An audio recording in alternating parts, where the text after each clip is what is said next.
Hello বন্ধুরা, কেমন আছো তোমরা সবাই? আশা করি অনেক অনেক ভালোই আছো। আর তোমাদের ভালোবাসায় আমিও অনেক ভালো আছি, কারণ তোমরা আমাকে যে পরিমাণে ভালোবাসা দিয়েছো এবং সাপোর্ট দিয়েছো তা আমি কোনোদিন ভুলতে পারবো না। তাই তোমাদেরকে মজা দেওয়ার জন্য আবারও একটি নতুন গল্প নিয়ে হাজির হলাম। গল্পটি শোনার মতো, আশা করি তোমাদের দাঁড়িয়ে যাবে এবং তোমরা হাতের কাজ করতে সবাই হেডফোন নিয়ে বসে যাও। যদি আমার গল্প শুনে মজা পাও তাহলে অবশ্যই আমার চ্যানেলটি সাবস্ক্রাইব করবে। তো চলো বন্ধুরা, আমরা কথা না বাড়িয়ে আসল গল্পে চলে যাই। আমার স্বামীর বড় ভাইয়ের বউয়ের কোনো সন্তান ছিল না। তার স্বামীও এই পৃথিবী ছেড়ে চলে গেছিল। সে অনেক দুঃখী মানুষ ছিল, মাঝে মাঝেই জ্ঞান হারিয়ে যেত তার। আমার স্বামী তাকে ডাক্তারের কাছে নিয়ে যেত, আর ডাক্তারের কাছ থেকে ফিরে তার মন অনেক ভালো হয়ে যেত, আর তার হাতে অনেকগুলো ব্যাগও থাকত। একদিন সে জ্ঞান হারিয়ে পড়েছিল। আমি আমার স্বামীকে বলি যে আমিও তোমাদের সাথে ডাক্তারের কাছে যাব। এটা শুনে আমার স্বামীর বড় ভাইয়ের বউয়ের জ্ঞান ফিরে আসে। একদিন সে জ্ঞান হারিয়ে পড়েছিল, আর আমার স্বামী তাকে হাসপাতালে নিয়ে গেছিল। আমিও তাদের সাথে সাথে গিয়েছিলাম। আমি দেখি যে আমার স্বামী তাকে একটা ঘরে নিয়ে যায়, আর তারপরে আমার স্বামী তার বড় ভাইয়ের বউয়ের সাথে। আমার স্বামীর বড় ভাইয়ের বউয়ের আজ আবার জ্ঞান হারিয়ে পড়েছে। আমার স্বামী তাকে নিয়ে গাড়িতে বসিয়ে ডাক্তারের কাছে নিয়ে গেছে। দিদির শরীর মন কোনটাই ভালো নেই। কিছুদিন আগে আমার স্বামীর বড় ভাই এই পৃথিবী ছেড়ে চলে গেছে। তারপর থেকেই দিদি বারবার জ্ঞান হারিয়ে পড়ছে। আমার স্বামীর বড় ভাই আর তার বউয়ের মধ্যে অনেক ভালোবাসা ছিল, তাদেরকে আমি কখনো ঝগড়া করতে দেখিনি। আমার স্বামীর বড় ভাইয়ের হঠাৎ করে হার্ট ফেল হয়ে যাওয়ার কারণে ওনার মৃত্যু হয়। ওনার মৃত্যুর পরে দিদি 4 দিন ধরে কিছু খায়নি। আমি তাকে অনেক খাওয়ানোর চেষ্টা করেছিলাম, কিন্তু সে পরিষ্কার না বলে দিয়েছিল। অদ্ভুত ব্যাপার এটাই যে সে কারুর হাতে খাবার খায় না, কিন্তু আমার স্বামী যখন তাকে নিজের হাতে খাবার খাওয়ায় তখন সে খেয়ে নেয়। আমি আর আমার স্বামী তার অনেক যত্ন করতাম। একে তো তার কোনো সন্তান ছিল না, আর এখন সে তার স্বামীকেও হারিয়েছে। তার অবস্থা দেখে আমার অনেক খারাপ মনে হতো। আমার স্বামীর বড় ভাই এই পৃথিবী ছেড়ে চলে যাওয়ার পর থেকে সে রোজ জ্ঞান হারিয়ে পড়ত, আর আমার স্বামী তাকে হাসপাতালে নিয়ে যেত। সে আমার কাছে একটা বড় সমস্যা হয়ে উঠেছিল। সে কোনো কাজে হাত দিত না। বাড়ির সব কাজ আমাকে একা করতে হতো। তার উপর আমার 2টা ছোট ছোট সন্তান ছিল, তাদেরকেও আমাকে দেখতে হতো। আমি সারাদিন কাজে ব্যস্ত থাকতাম। আমার স্বামীর বড় ভাইয়ের বউ ভালো ঘরের মেয়ে ছিল। তার বাবার বাড়ির অনেক টাকা পয়সা ছিল, কিন্তু সে একবারও তার বাবার বাড়িতে যায়নি। সে বলে আমি সারা জীবন এখানেই থাকব। দিদির বয়সও কম ছিল, ও চাইলে আবার বিয়ে করতে পারত, কিন্তু ও বলে যে ও সারা জীবন আমার স্বামীর বড় ভাইয়ের বিধবা বউ হয়েই পার করবে। প্রথম প্রথম আমার মনে হতো যে তার এখন মনের অবস্থা ভালো নয়। সময়ের সাথে সাথে সে ঠিক হয়ে যাবে, কিন্তু এখন কয়েক মাস পার হয়ে গেছে, কিন্তু দিদি একই রকম হয়ে গেছে। আজকাল আমার তার হাবভাব একটু অস্বাভাবিক মনে হয়। সে সারাদিন ঘরে বসে থাকত। আমি তার জন্য ঘরে খাবার নিয়ে যেতাম। গ্রামের মহিলারা তার সাথে দেখা করতে এলে সে ঘর থেকে বের হতো না, বলতো সে কারুর সাথে দেখা করতে চায় না। সারাদিন সে ঠিক থাকতো, কিন্তু যেই আমার স্বামী বাড়িতে ফিরত সে ঘর থেকে বেরিয়ে আসতো, আর আমার স্বামীকে ধরে কাঁদতে শুরু করত। সে কাঁদতে কাঁদতে বলতো, তোমার দাদা কেন আমাকে একা রেখে চলে গেল? আমি এখন সারা জীবন কিভাবে পার করব? আমি ভাবতাম যে ও সারাদিন একটু কান্নাকাটি করত না, কিন্তু আমার স্বামীকে দেখেই তার কান্না পেয়ে যেত। এটা দেখে আমার অনেক রাগ হতো। তার যদি এতই কষ্ট হয় তাহলে সে আমাকে ধরে কাঁদতে পারত, নিজেকে হালকা করতে পারত, কিন্তু তা না করে সে আমার স্বামীর ফেরার অপেক্ষায় বসে থাকত। আমার স্বামী সারাদিন কাজ করে অনেক ক্লান্ত হয়ে বাড়িতে ফিরত, আর দিদি তাকে একটু বিশ্রামও করতেও দিত না। সে বাড়িতে ফিরতে না ফিরতেই দিদি তার কাছে গিয়ে কাঁদতে শুরু করত, আর তারপর জ্ঞান হারিয়ে পড়ত। আমার স্বামী তাকে নিয়ে ডাক্তারের কাছে নিয়ে যেত, আর ডাক্তারের কাছ থেকে ফিরে এলে দিদি একদম ঠিক হয়ে যেত। সে চুপচাপ নিজের ঘরে চলে যেত। আমি আমার স্বামীকে কোনো কাজ করতে বললে সে পরিষ্কার না বলে দিত, বলতো যে আমি এখন অনেক ক্লান্ত, তোমার বোঝা উচিত, এখন সব দায়িত্ব আমার উপরে এসে পড়েছে। আমি চুপ হয়ে যেতাম, কিন্তু তার বৌদি তাকে কিছু বললে সে কখনো না বলতো না। দিদির বয়স কম ছিল, আমার স্বামীরও বেশি বয়স ছিল না। আমার স্বামীর বড় ভাই আমার স্বামীর থেকে 6 বছরের বড় ছিলেন। আমার স্বামীর বড় ভাই বিয়ের পরে আমার শাশুড়ি মা এই পৃথিবী ছেড়ে চলে যান, আর আমার শ্বশুরমশাই আগেই এই পৃথিবী ছেড়ে চলে গিয়েছিলেন। বাড়িতে শুধু 2 ভাই থাকত। আমার স্বামীর বড় ভাইয়ের বউ আমাকে পছন্দ করে বাড়িতে এনেছিল। আমার স্বামীর বড় ভাইয়ের বউ অনেক সুন্দর দেখতে ছিল, আমার স্বামী অনেক হ্যান্ডসাম ছিল। আমি দেখতে সাধারণ ছিলাম, আমার স্বামীর বড় ভাইও সাধারণ দেখতে ছিলেন, কিন্তু অনেক নম্র ভদ্র স্বভাবের ছিলেন। এমনটা কখনো হয়নি যে আমার বড় দিদি তার কাছে কিছু চেয়েছে আর তিনি সেটা দেননি। আমার স্বামী আমার উপর সবসময় রেগে থাকত। বিয়ের প্রথম রাতেও আমার স্বামী আমার উপরে বিরক্ত হয়েছিল, সে কখনো আমার সাথে ভালোভাবে কথা বলতো না। আমার 2টা সন্তান ছিল, কিন্তু আমার বড় দিদির কোনো সন্তান ছিল না। তাও আমি কোনোদিন দেখিনি তাকে আমার সন্তানদেরকে আদর করতে। তার নিজের কোনো সন্তান নেই, সে আমার সন্তানদেরকে কোলে নিয়ে নিজের সন্তানের শখ মেটাতে পারত, কিন্তু সে সারাদিন নিজেকে নিয়েই ব্যস্ত থাকত। বাড়ির সব কাজকর্মের দায়িত্ব সে আমার উপর ছেড়ে দিয়েছিল। নিজে কখনো জিমে গিয়ে নিজের শরীরটা বাড়াতো, আবার কখনো পার্লারে গিয়ে নিজেকে আরো সুন্দর করে তোলার চেষ্টা করত। আমার স্বামী আমার থেকে দূরে দূরে থাকত। আমি রাতেই সাজার সময় পেতাম, কারণ আমার বড় দিদি সারাদিন আমাকে রান্নাঘরে ব্যস্ত রাখত। কিন্তু আরহান বলতো, রাতে সেজে কি লাভ? আমি যখন বাড়িতে আসি তখন তুমি ঘেমে ঘুমের মধ্যে থাকো। তুমি এমন ভাবে থাকো যে তোমার দিকে তাকাতে ইচ্ছে করে না। আমি বাড়ি ফেরার আগেই তুমি সব কাজ সেরে তৈরি হয়ে থাকবে। বৌদিকে দেখো কেমন, দাদা বাড়ি ফেরার আগেই সেজে তৈরি হয়ে থাকে, তাকে দেখতে কত ভালো দেখায়। আমি মাঝে মাঝে আরহানের ব্যবহার ঠিক বুঝতে পারতাম না। সমস্যা এটাই যে আমি অনেক সরল আর নরম স্বভাবের মেয়ে ছিলাম। আমি বেশি চালাকি করতে পারতাম না। বিয়ের প্রথম রাতে আমার স্বামী আমাকে বলেছিল যে আমি যেন আমার বড় দিদির কোনো কথা অমান্য না করি, তাই আজও আমি কখনো তার কথা অমান্য করিনি, তার সাথে কোনোদিন ঝগড়া করিনি। আমার শরীরের রং সাদা ছিল, কিন্তু আমার সময় হতো না আরহানের বাড়ি ফেরার আগে সেজে তৈরি হবার। একদিন আমি চেষ্টা করেছিলাম রান্নাঘরের সব কাজ তাড়াতাড়ি সেরে তৈরি হতে, কিন্তু যেই আমি ঘরে যাচ্ছিলাম অমনি আমার বড় দিদি সেজে তার ঘর থেকে বেরিয়ে আসে।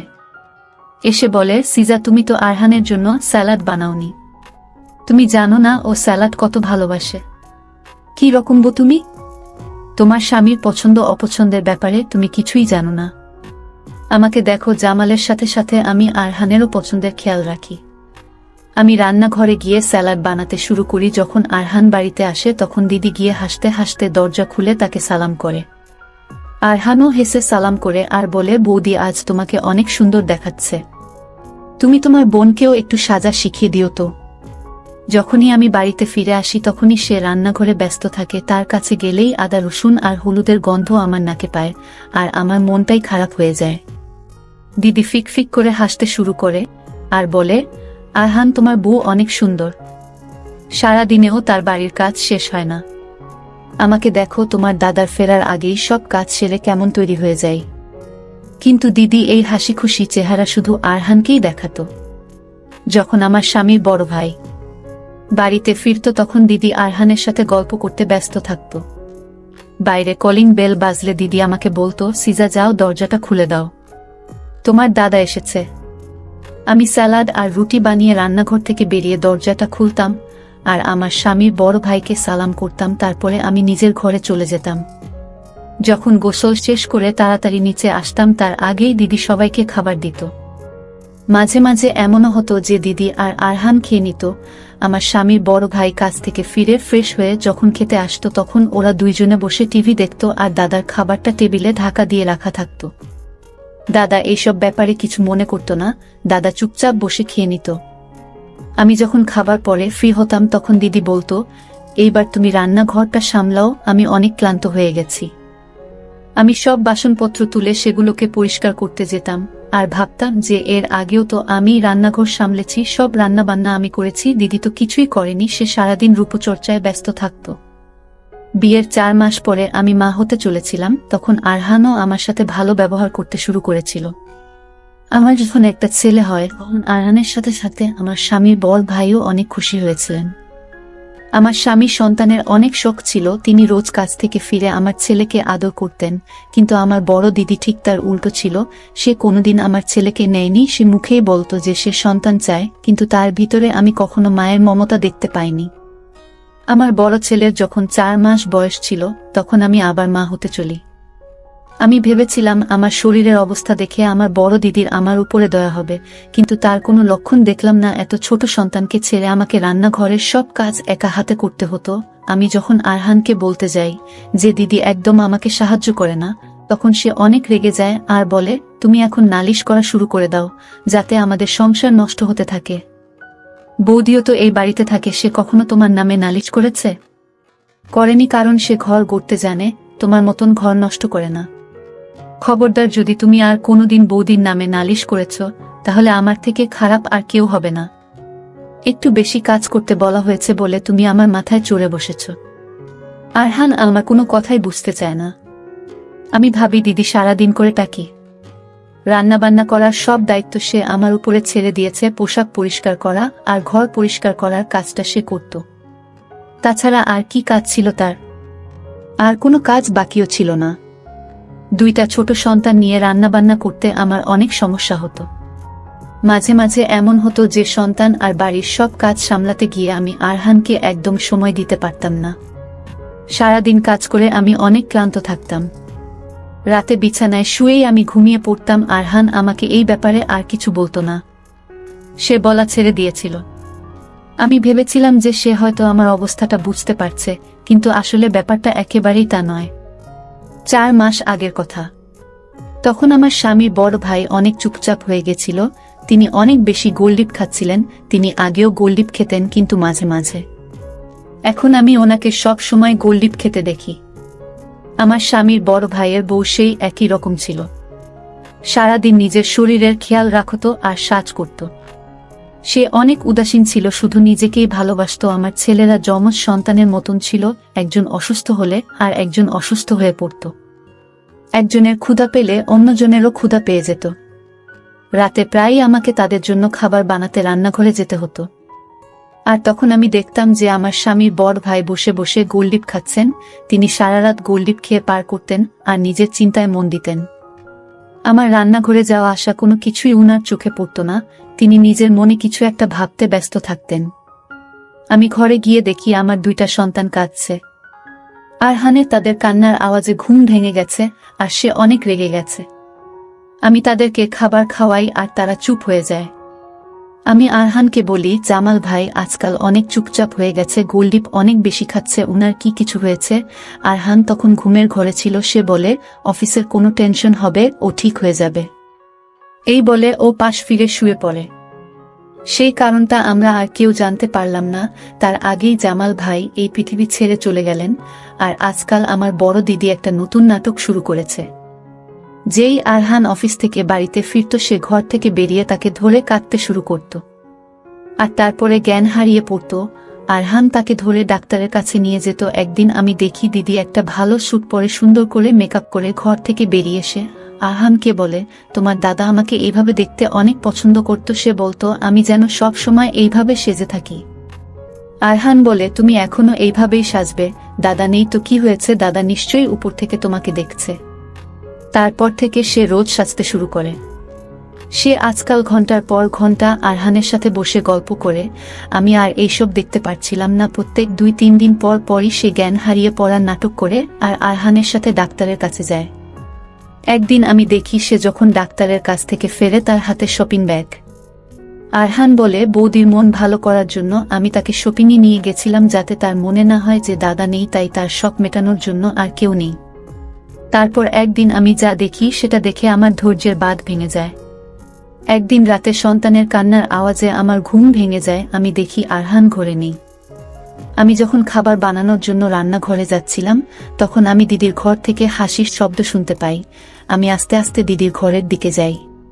ঘরের দরজাটা বন্ধ ছিল, কিন্তু জানলাটা খোলা ছিল। আমি জানলা দিয়ে যা দেখলাম সেটা দেখে আমার পায়ের তলা থেকে মাটি সরে গেল।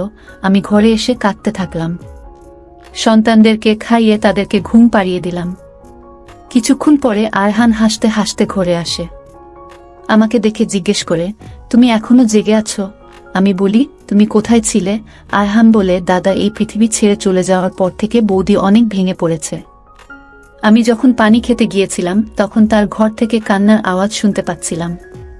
আমি তার ঘরে তাকে সান্ত্বনা দিতে গিয়েছিলাম। আমি তার দিকে তাকিয়ে বলি, তোমাদের এখানে বৌদিদের কি ধরে সান্ত্বনা দিতে হয়? আরহান আমার দিকে রেগে তাকায় আর বলে, তুমি আমাদের লুকিয়ে লুকিয়ে দেখছিলে? সে আমার বৌদি হয়, আমার দাদার স্ত্রী, আমি তার ছোট ভাইয়ের মতো। আমি তাকে ছোট ভাই হিসেবে সান্ত্বনা দিচ্ছিলাম। তবে তুমি যদি আমাকে এইভাবে সন্দেহ করো, তাহলে একদিন আমি তাকে বিয়ে করে নেব।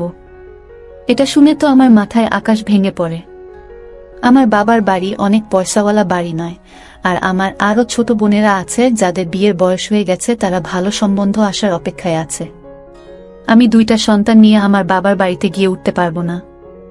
আমি চুপ করে যাই। আমার বড় দিদি দিনকে দিন আরো খারাপ হয়ে উঠছে। আজকাল তো আরহানের সাথে বাইরে খেতেও চলে যায়।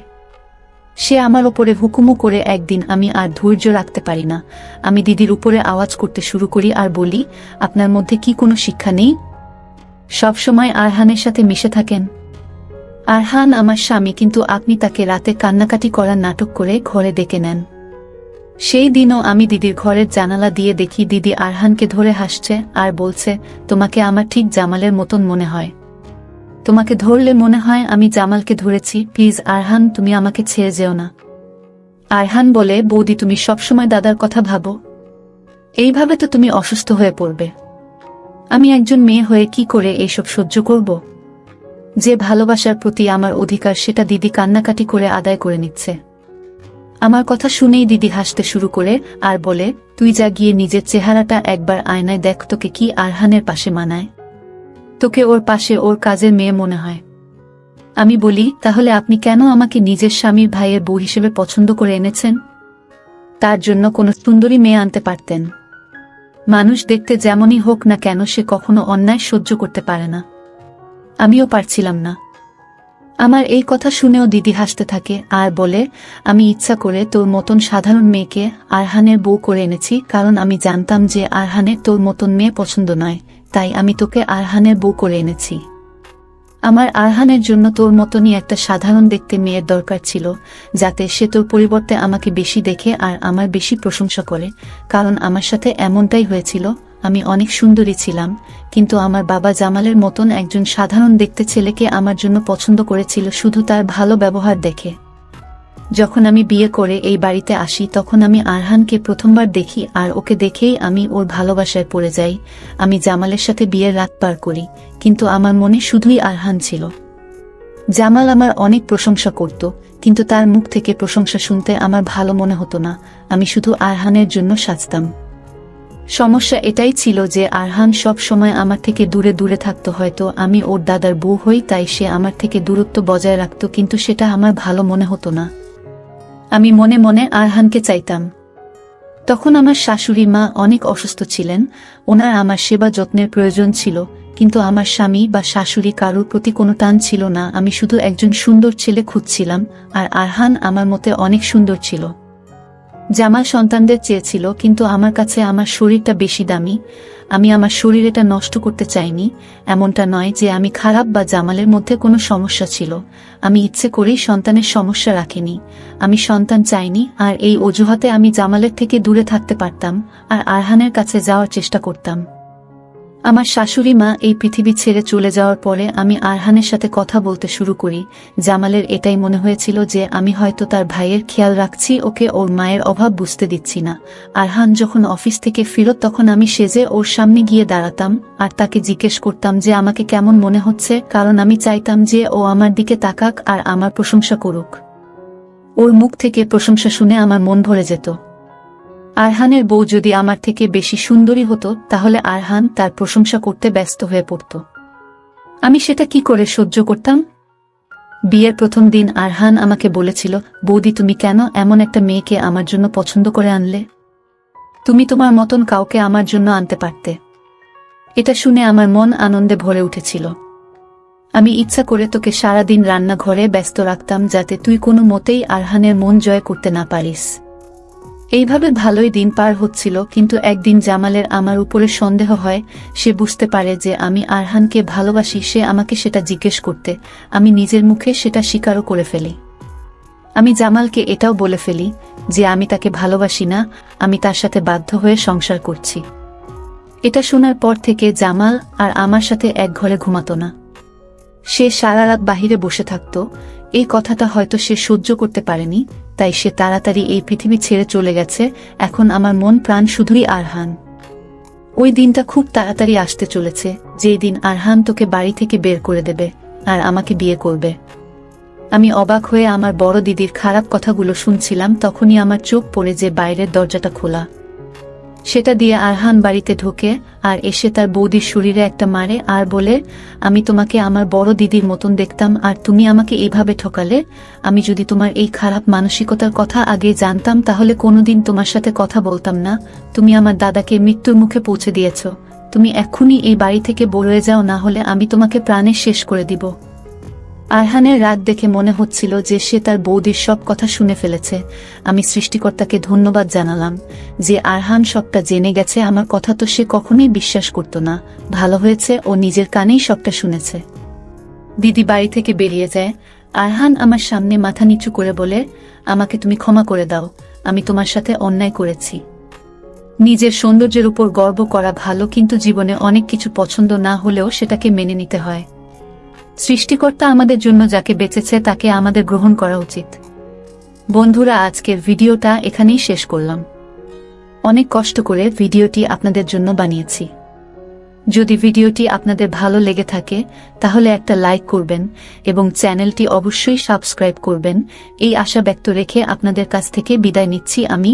দেখা হবে আগামীকালের নতুন কোনো ভিডিওতে। সে পর্যন্ত সবাই ভালো থাকুন, সুস্থ থাকুন। ধন্যবাদ।